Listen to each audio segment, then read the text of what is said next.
Nah, Bapak Ibu, hari ini saya ajak kita belajar dari kitab Ibrani. Kita masih lanjut ya.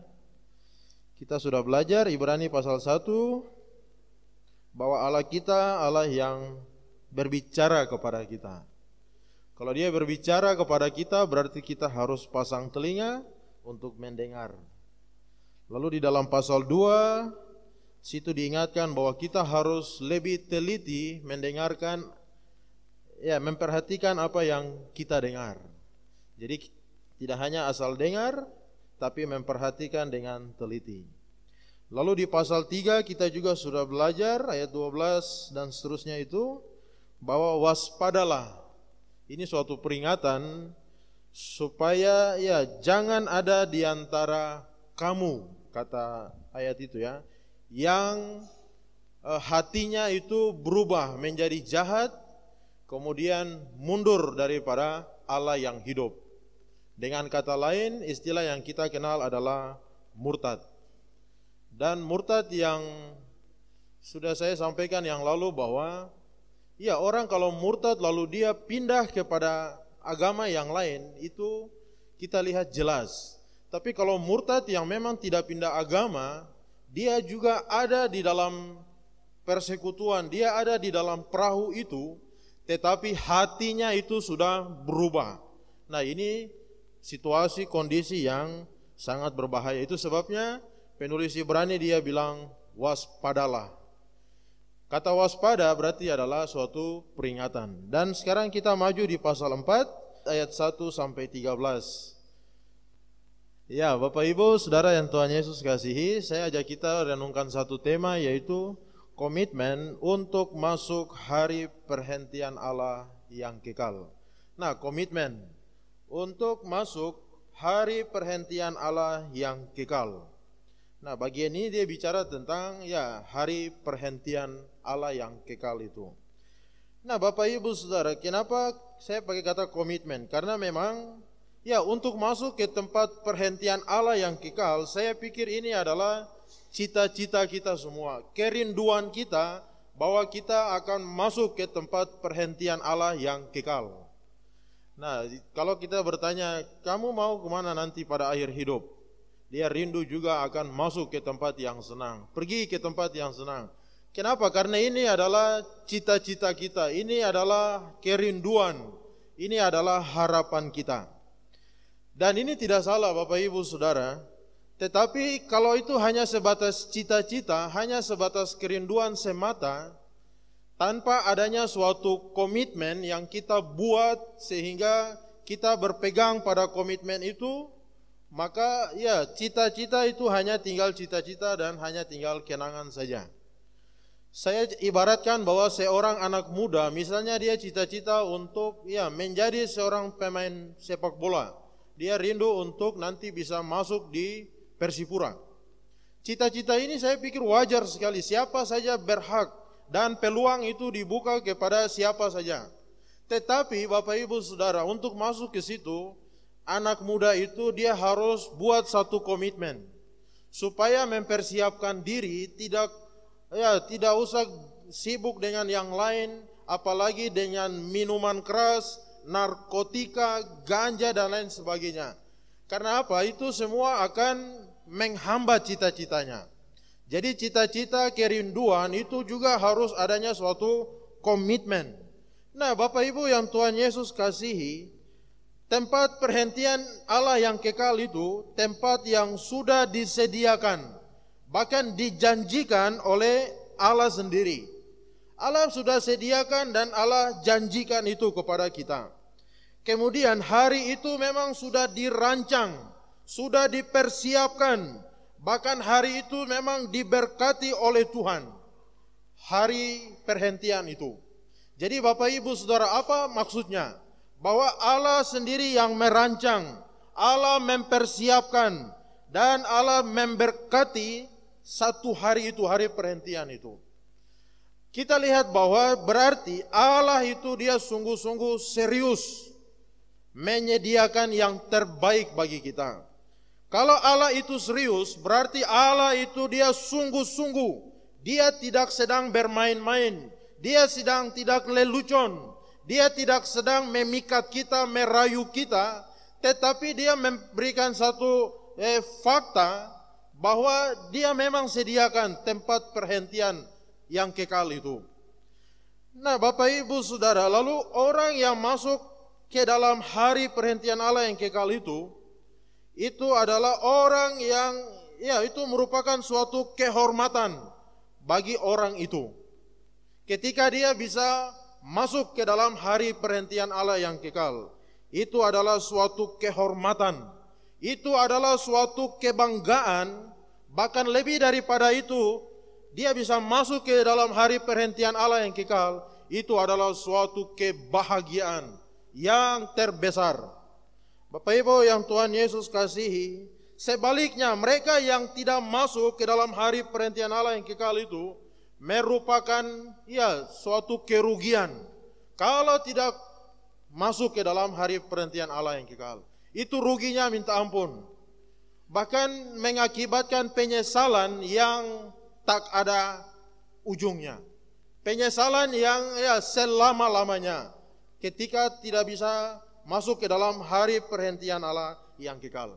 Nah, itu sebabnya perhatikan di dalam ayat 1 sampai 3 penulis dia berkata begini, sebab itu baiklah kita waspada supaya jangan ada seorang di antara kamu yang dianggap ketinggalan, sekalipun janji akan masuk ke dalam tempat perhentiannya masih berlaku. Nah, dia bilang waspada. Waspada ini tentu adalah suatu peringatan. Ini adalah suatu perintah supaya kita waspada, supaya kita jaga-jaga. Kita waspada karena apa? Dia bilang di situ supaya jangan sampai kamu ketinggalan. Wah, ini penting sekali Bapak Ibu Saudara. Waspada supaya jangan kamu ketinggalan. Sekalipun, dia bilang sekalipun sekalipun janji itu masih berlaku. Nah, ini apa maksudnya Bapak Ibu Saudara? Memang Allah itu sudah merancang, sudah mempersiapkan, memberkati tempat itu. Dan itu masih berlaku, tetapi jangan sampai kita ketinggalan. Nah, itu maksudnya Kita semua Bapak Ibu Saudara pasti punya pengalaman. Kita pernah mungkin ikut suatu acara, kegiatan, kita mungkin ketinggalan, tidak sempat ikut. Nah, Bapak Ibu, biasa kalau kita ibadah kalau ibadah keluarga, ibadah pemberdayaan, kita kan biasa jalan sama-sama kompak Kendaraan sudah siap. Kalau kurang ambil taksi lagi. Tujuan apa? Supaya semua jalan dan tiba ikut dan semua dapat berkat di sana. Tetapi Bapak Ibu Saudara, bagaimana ketika kita terlambat atau ketinggalan? Nah, Bapak Ibu Saudara, memang kalau kita ketinggalan itu berarti salahnya bukan kepada yang jalan itu, yang berangkat itu. Karena semua sudah jelas, kesepakatan sudah jelas, hari, tanggal, waktu, jam semua sudah jelas. Tapi kenapa kita ketinggalan? Nah, kita ketinggalan bukan salah kepada armada yang kita pakai, bukan kepada transportasi itu. Yang salah itu siapa? Yang salah itu adalah diri kita sendiri. Saya coba berpikir kenapa biasa pengalaman ketinggalan ini. Nah, orang yang biasa ketinggalan karena orang itu dia santai, kemudian dia berlambat-lambat. Nah, ini dia. Santai. Santai, tidak terlalu serius, santai saja, relax. Slow, main di slow kata orang santai saja, tidak usah buru-buru. Santai. Bapak Ibu, kita santai saja, slow. Nah, orang yang santai-santai itu pasti dia berlambat-lambat. Makanya NKI berapa itu Yang berlalai-lalai akan menyesal dan tak dapat duduk serta mempelai. Dalam pesta nikah anak domba yang kekal, oh jauh tercerai. Jauh tercerai, terpisah jauh. Nah, kenapa kita ketinggalan? Karena kita santai, kita berlambat-lambat. Kemudian yang kedua, kenapa kita biasanya ketinggalan? Pengalaman ketinggalan karena memang kita tidak mengatur diri kita, mengatur waktu kita, mengatur semua aktivitas kita, sehingga kita akhirnya ketinggalan. Kita tidak bisa mengatur, manage ya waktu kita, kesibukan kita, diri kita sendiri. Kita lupa. Tidak atur itu baik. Bapak Ibu Saudara, hidup ini harus diatur. Hidup ini harus ditata dia bagus.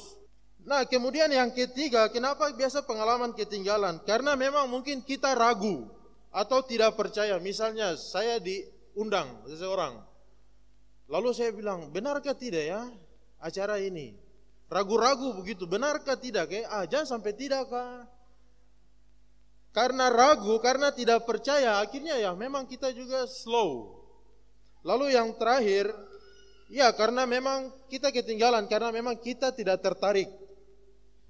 Karena memang itu tidak masuk di dalam prioritas utama kita. Sehingga kita ketinggalan. Dan Bapak Ibu Saudara, pengalaman ketinggalan ini memang ya menyakitkan, menyedihkan. Meskipun kita bilang nanti berikut juga masih ada. Ya, berikut memang masih ada. Tapi kalau tidak ada, wah, itu kan sayang ya. Karena biasa orang bilang itu kan apa? Kesempatan itu tidak datang 2 kali, hanya datang 1 kali. Kalau dia datang 2-3 kali, itu bukan kesempatan, tapi itu apa? Nah, perhatikan di dalam ayatnya yang kedua. Karena kepada kita diberitakan juga kabar kesukaan sama seperti kepada mereka. Tetapi firman pemberitaan itu tidak berguna bagi mereka karena tidak bertumbuh bersama-sama oleh iman dengan mereka yang mendengarnya. Nah, jadi Bapak Ibu Saudara, kabar pemberitaan yang kesukaan itu diberitakan kepada mereka, sama diberitakan juga kepada kita. Janji bahwa tempat itu tersedia, itu juga datang kepada kita, sama. Tapi bedanya apa? Mereka itu yang sudah dengar kabar pemberitaan kesukaan itu, ayat 2 bilang firman itu tidak berguna bagi mereka. Kalau sesuatu itu sudah tidak berguna, berarti ya kita anggap sepele. Biasa sampah ya, barang benda yang sudah tidak dipakai ini kan sampah, kita buang. Kita taruh dia di belakang, di samping. Nah, kalau firman pemberitaan itu, kabar kesukaan itu tentang tempat perhentian Allah yang kekal, firman itu tidak berguna, nah berarti kita juga akan taruh dia itu di tempat sampah. Lalu ayat 2 itu juga bilang firman itu yang mereka juga dengar pemberitaan kabar kesukaan, mereka memang dengar, tetapi masalahnya adalah firman itu tidak bertumbuh oleh iman. Nah, berarti masalah dengar itu adalah satu hal. Kemudian yang kita dengar itu dia akan bertumbuh, itu hal yang lain juga. Dan itu berarti step yang kedua. Kita tidak bisa hanya pada step yang pertama dengar saja, tapi harus step yang kedua adalah firman yang kita dengar dia harus bertumbuh. Nanti di dalam pasal yang lalu kita perlihat bahwa Ibrani kan dia bilang kita harus lebih teliti memperhatikan apa yang kita dengar. Supaya apa? Dengar baik, kita mengerti dan bisa kita aplikasikan. Nah, kemudian Bapak Ibu Saudara, ini menarik ya, firman itu tidak didengar, tidak berguna, akhirnya firman itu tidak bertumbuh.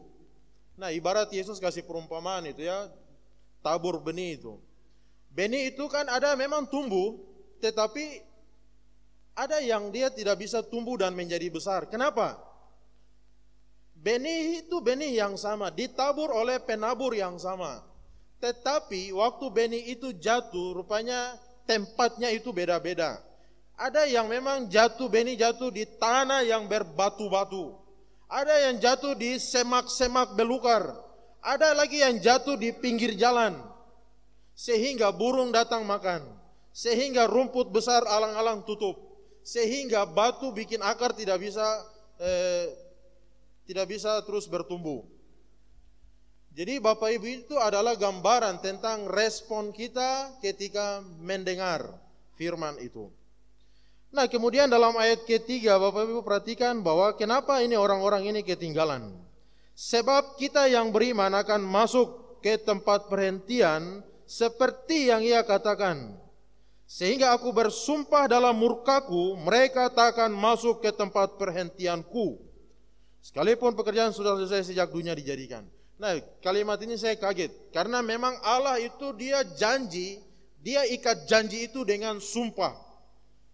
Sumpah untuk apa? Untuk dia bawa umat yang dia tebus dari Mesir, dari perbudakan dosa itu, untuk masuk ke dalam tanah tempat yang dia persiapkan.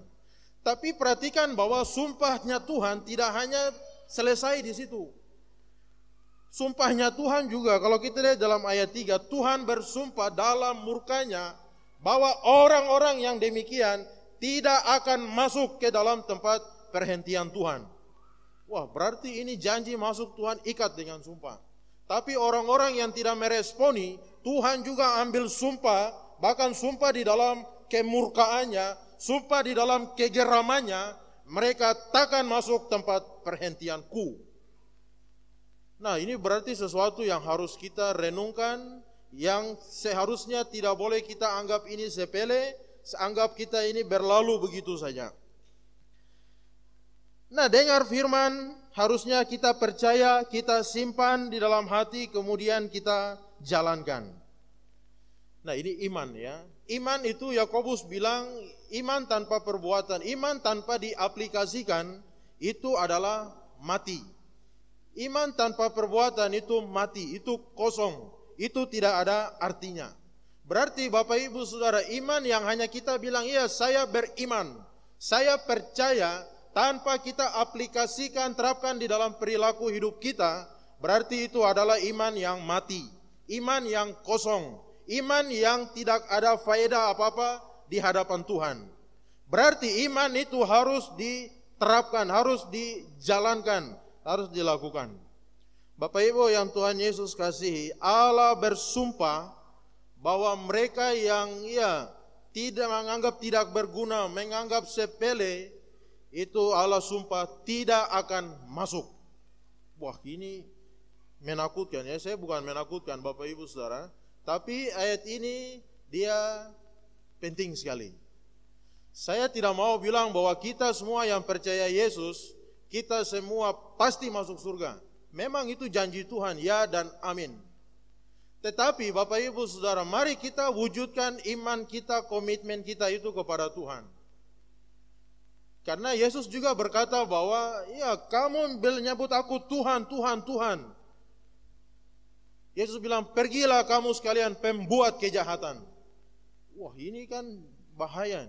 Berarti memang ya Tuhan itu tidak mau kompromi dengan kejahatan.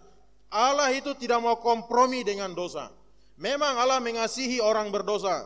Itu sebabnya dia datang dan dia menebus kita. Dia mengundang, mari kepadaku semua yang memang dia mengasihi manusia berdosa. Tapi Allah tidak kompromi dengan dosa itu. Nah, ini bahaya. Itu sebabnya dosa itu pasti ada ganjarannya. Upah dosa adalah maut. Dan Yesus datang menanggung kita, ini luar biasa. Sehingga kita bisa terluput.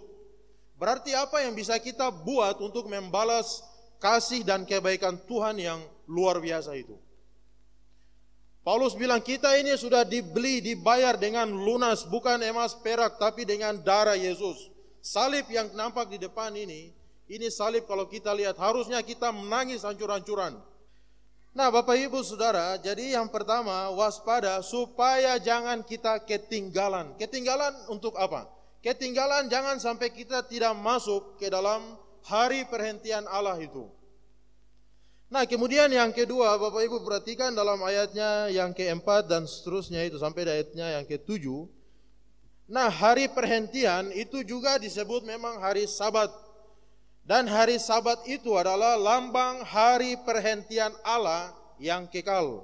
Perhatikan ayat 4. Sebab tentang hari ke-7 pernah dikatakan dalam suatu nas, Allah berhenti pada hari ke-7 dari segala pekerjaannya. Dan dalam nas itu kita baca, mereka takkan masuk tempat perhentianku. Jadi sudah jelas bahwa ada sejumlah orang akan masuk ke tempat perhentian itu. Sedangkan mereka yang kepadanya lebih dahulu diberitakan kabar kesukaan itu tidak masuk karena ketidaktaatan mereka. Sebab itu ia menetapkan pula suatu hari, yaitu hari ini ketika sekian lama berfirman dengan perantaraan Daud, Pada hari ini jika mendengar suaranya, jangan keraskan hatimu. Nah, Bapak Ibu Saudara, sahabat lambang hari perhentian Allah yang kekal itu, kita lihat bahwa dalam penciptaan Allah sudah tetapkan hari pertama ke-6 Allah mencipta langit dan bumi, alam semesta segala isinya. Lalu hari yang ke-7 jelas bahwa Allah itu beristirahat, Allah berhenti dari semua pekerjaannya.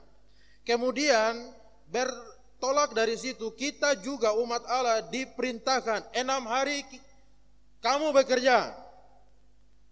6 hari lamanya engkau bekerja, tapi hari yang ke-7 adalah sabat Tuhanmu. Kamu tidak boleh lagi bekerja, karena hari itu hari yang memang kudus, harinya Tuhan, hari kita memuliakan Tuhan. Itu sebabnya kalau dia di perjanjian lama, orang pikul kayu saja hari sabat hari ke-7 itu, lempar dia sampai mati, keluarkan dari perkampungan umat Allah itu. Karena jangan sampai satu orang ini lalu murka Allah turun babat habis semua. Satu kampung itu, satu suku itu. Bapak Ibu Saudara, Allah sendiri beristirahat hari ke-7. Kita diperintahkan beristirahat hari ke-7. Nah, berarti Bapak Ibu Saudara, hari Sabat itu bukan sekedar libur kerja. Kita orang-orang kantoran mungkin biasa dengan hal ini. Hari Sabat itu bukan sekedar libur kerja. Bukan sekedar kita santai-santai, kita tidur-tiduran. Bukan sekedar kita cari pekerjaan-pekerjaan sampingan. Tetapi hari perhentian, hari Sabat Allah itu, hari di mana kita memuliakan Allah. Hari di mana kita menikmati persekutuan dengan Allah kita. Ciptaan kita adalah hari yang luar biasa. Karena kita bersekutu kepada Allah kita dan kita menikmati segala kebaikan-kebaikan Tuhan. Oh, itu hari yang luar biasa. Bahkan hari itulah hari yang diberkati oleh Tuhan. Umat Allah perhatikan hari 1, 2 sampai kepada hari yang ke-6, mereka disuruh pungut itu mana itu, hari itu dia turun double. Hari ke-7 turun juga di hari ke-6. Supaya hari ke-7 itu jangan lagi sibuk cari mana di padang. Karena hari itu mana tidak akan turun. Bapak Ibu Saudara yang Tuhan Yesus kasihi, jadi pola, sistemnya, caranya itu sudah jelas sekali bagi kita. Nah, tapi hari ini Bapak Ibu Saudara, karena pikiran-pikiran dunia, orang-orang modern, mereka sudah atur itu sedemikian rupa supaya hari perhentian Tuhan itu diubah menjadi hari untuk rekreasi, hari untuk kita bertamasya, hari untuk kita piknik, hari untuk kita happy-happy dan sebagainya. Padahal dalam Alkitab umat Allah budayanya bukan seperti itu. Kita orang, apalagi kita adalah umat ketebusan Allah.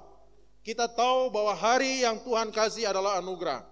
Kita pakai kapan kita bekerja, kita atur manage dia baik. Dan hari di mana kita datang menikmati persekutuan dengan Allah kita. Orang yang tidak memahami hal ini, berarti dibilang semua hari itu sama saja. Kan semua hari harinya Tuhan. Ya, sekolah minggu memang benar itu hari Tuhan. Tetapi kita atur dia baik. Lalu yang selanjutnya Bapak Ibu Saudara, Allah tetapkan hari ini. Itu di dalam ayatnya yang ke-7. Ini adalah undangan untuk masuk di dalam relasi dengan Yesus Kristus. Karena di dalam Yesus Kristus, Allah itu mengundang kita untuk masuk. Dan di dalam Kristus kita mendapatkan peristirahatan. Di dalam Kristuslah kita mendapatkan ketenangan, kita mendapatkan kelegaan, kita mendapatkan peristirahatan bagi roh kita, jiwa kita, dan rohani kita. Matius 11 itu ya ayat berapa? 28. Mari kepadaku semua yang lemah, letih, lesu, berbeban berat, aku akan memberi kelegaan kepadamu. Pikul aku yang kupasang, belajar kepadaku, semua ringan, beban dan sebagainya. Berarti di dalam Kristus kita diundang untuk masuk, menikmati persekutuan dengan Allah. Dan di sanalah kita mendapatkan kelegaan, legah, puas, legah di dalam Kristus. Berapa banyak hari ini orang yang tidak pernah legah ini ya. Bapak Ibu haus sekali sudah jalan jauh. lalu kemudian dikasih air untuk diteguk. Tukluk, tukluk, tukluk, tukluk, tukluk, tukluk. Lega, puas. Di dalam Kristus kita diberikan kelegaan. Bapak Ibu yang Tuhan Yesus kasihi, itu sebabnya Yesus juga berkata bahwa hari ini jika engkau mendengar, jangan keraskan hatimu dan sebagainya. Nah, baik hari saat ini, sekarang ini, yaitu di dalam Yesus Kristus. Kemudian yang ketiga, yang selanjutnya di dalam ayat 8 sampai 11, perhatikan bahwa ini adalah hari perhentian yang lain. Hari perhentian masa depan yang abadi, yang kekal selama-lamanya. Dalam ayat 8 berkata begini, sebab andai kata Yosua telah membawa mereka masuk ke tempat perhentian, pasti Allah tidak akan berkata-kata kemudian tentang suatu hari lain. Jadi masih tersedia suatu hari perhentian, hari ke-7 bagi umat Allah, dan seterusnya. Nah Bapak Ibu Saudara, di dalam perjanjian lama, umat Allah PL itu mereka kira hari perhentian yang dimaksudkan oleh Tuhan, itulah tanah Kanaan, tanah perjanjian. Padahal sebenarnya itu bukan yang dimaksudkan. Itu hanyalah suatu perlambangan bahwa ada suatu tempat yang memang Allah siapkan bagi umat Allah untuk mendapatkan peristirahatan yang kekal. Itu sebabnya tempat peristirahatan yang kekal itu bukan yang duniawi, bukan yang ada di dalam dunia ini. Kalau itu di dalam dunia ini, berarti kita salah. Kita apa? Kita salah memahami apa yang firman itu katakan. Nah, apalagi surga jatuh dari langit. Iya ya. Satu sisi surga memang jatuh dari langit, tapi sisi yang lain tidak ada. Kenapa? Karena memang orang cari damai itu tidak pernah dapat. Karena di sini kita masih terus bergumul, masih terus berjuang, entah sampai kapan, sampai berdarah-darah. Nah, itu sebabnya tempat itu sepertinya bukan ada di sini. Karena itu suatu tempat lain yang memang Allah sediakan, tempat perhentian yang kekal itu bersama dengan Allah. Nah Bapak Ibu Saudara, bukan tanah Kanaan yang ada di dunia, yang ada di bumi, bukan yang ada di Timur Tengah sana, bukan. Kenapa Bapak Ibu Saudara? Karena memang setelah umat Allah itu masuk tanah Kanaan, Allah masih berfirman, masih ada suatu hari lain lagi yang masih mereka menanti-nantikan. Berarti Kanaan itu bukan yang sesungguhnya, ada yang sesungguhnya. Tetapi itu menjadi suatu perlambangan supaya kita mengerti dan supaya kita memahami. Nah, para nenek moyang leluhur Israel, para tokoh-tokoh iman itu, mereka masih menanti-nantikan tempat perhentian yang kekal yang Tuhan siapkan itu. Abraham sudah menduduki tanah Kanaan yang Tuhan janjikan. Abraham sudah mendapatkan anak keturunan yang Tuhan janjikan. Tapi walaupun ada di Kanaan, perhatikan bahwa Abraham dia merasa bahwa ini adalah tempat yang asing. Ini bukan tempat yang sebenarnya. Kenapa Bapak Ibu Saudara? Padahal ini ada di tanah Kanaan, tanah yang berlimpah madu susu. Tapi Abraham dia rasa ini tempat yang asing. Ini bukan tempat yang sesungguhnya. Dan dia masih menanti-nantikan tempat yang disediakan. Dan mereka semua sudah mati. Mereka hanya lihat dari jauh melambai-lambaikan tangan ke tempat perhentian itu. Bapak Ibu yang Tuhan Yesus kasihi, kemudian yang keempat, hari perhentian itu dikaitkan dengan firman Allah. Itu di dalam ayatnya yang ke-12 sampai 14. Sebab firman Allah hidup, kuat, tajam, lebih dari pedang mata dua, menusuk dalam dan seterusnya ya. Bapak Ibu, ini apa maksudnya? Firman ini ditujukan kepada Yesus Kristus yang adalah firman Allah yang hidup. Firman Allah yang hidup, dia yang menjadi manusia, kemudian yang tertulis hari ini. Firman itu adalah firman yang hidup. Firman itu firman yang berkuasa. Firman itu yang bisa memisahkan. Dan firman itu yang menjadi hakim. Bahkan di dalam pikiran kita yang terdalam sekalipun. Firman itu sebagai hakim yang akan membedakan sampai pikiran yang terdalam. Firman itu sarana bagaimana Allah itu berhadapan langsung dengan umatnya. Jadi Allah berhadapan dengan kita itu melalui firman. Firman ini sarana Jadi waktu kita baca firman ini, berarti Allah sedang berbicara langsung kepada kita. Waktu kita dengar firman ini, berarti Allah itu sedang bicara langsung kepada kita. Itu sebabnya dia bilang di dalam ayat sebelumnya itu, pada hari ini jika engkau mendengar suaranya, jangan keraskan hatimu. Kenapa? Karena firman, Allah berbicara lewat firman, itu sarana Allah berbicara langsung kepada kita yang adalah umatnya.